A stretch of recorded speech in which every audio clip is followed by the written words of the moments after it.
Today is Tuesday, Parashat Re'eh. There are many mitzvot in the parasha of this week, but one of the mitzvot is to help the needy, to give assistance to those who are in need, to give charity, to give tzedakah. Pasuk says, Patoach tiftach, open, you shall open. In other words, if you do it again and again, repetitively, you cannot say already gave last week or a month ago or yesterday. Every occasion, every opportunity to help another person is definitely a mitzvah, and it's something that should not be missed. Of course, there are various levels in the idea in the mitzvah of giving tzedakah. The highest form of tzedakah is to help somebody stand on his feet by either teaching him a profession or giving him inventory that he can sell and then pay you once he sells it, so it creates a business for him.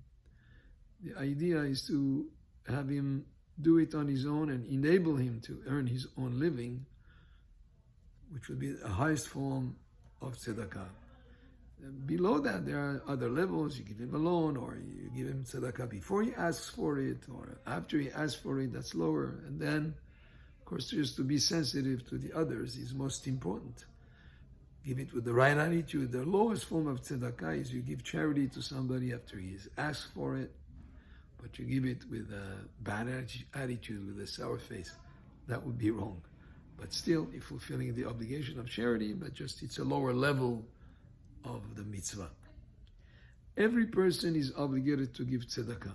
Even a poor man, a poor person who's himself being assisted by others, has an obligation to him from what he receives to give something to another person, to help another person.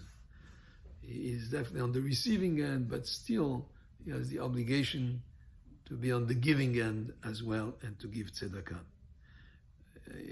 In that case, if there are, let's say, two people who are both needy and both are assisted by charity, they can each give charity to the other person. So from one receives, he gives some to the other, and the other can give him back, not as returning, but as giving, as a new act of giving charity. So important it is the mitzvah of charity, of assisting others, and in truth, it helps the person who's giving more than the person who's receiving. Because the person who received assistance is just for that moment. He'll use the food, he'll use the money. The person who gave gains a merit that will stay with him eternally. And that merit is a spiritual merit of a zechut, that is something that has much more importance than the item that he gave. And also it helps the person in building his personality, in making him because people love to be worthwhile and contributing to others. So the person who contributes gains more than the person who receives. Now, there are different types of tzedakah that you can give. You see based on what the person really needs.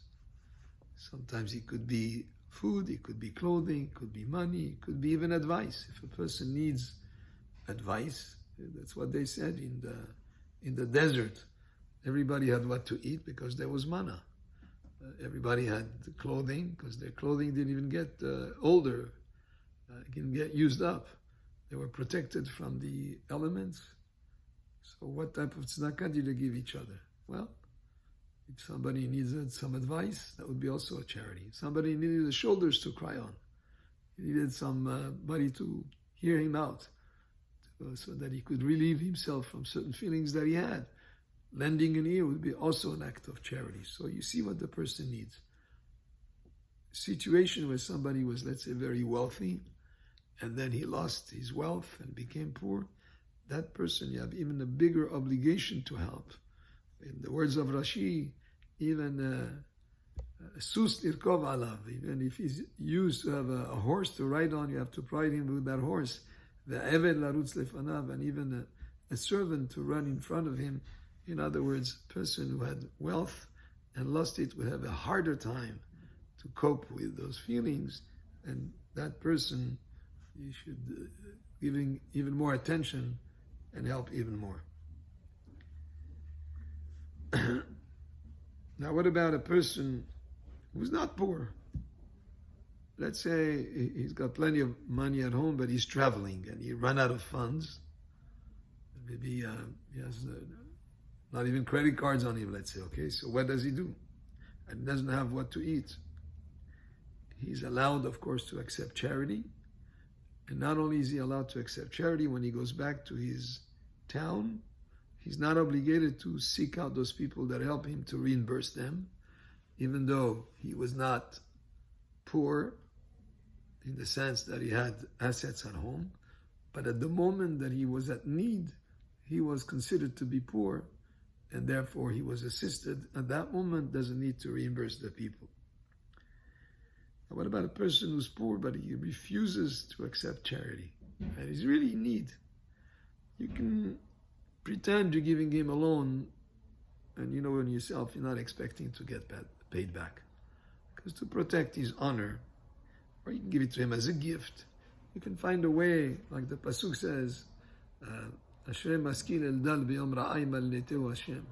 fortunate is a person who helps the needy, Hashem will save him in the day of bad. But the word for helping is maskil, that has to do with sechel, to think how to help the person. Sometimes you have to do it always in a wise way, not to embarrass the person, and to do it in really knowing what he really needs. And if he's a person who's not going to accept charity, do it in a way, a gift, or even a sort of a loan. And finally, there's a halakha that says, "Le'olam yarhik adam atzmo min tzedakah." A person should always stay away from being supported by others, to the extent even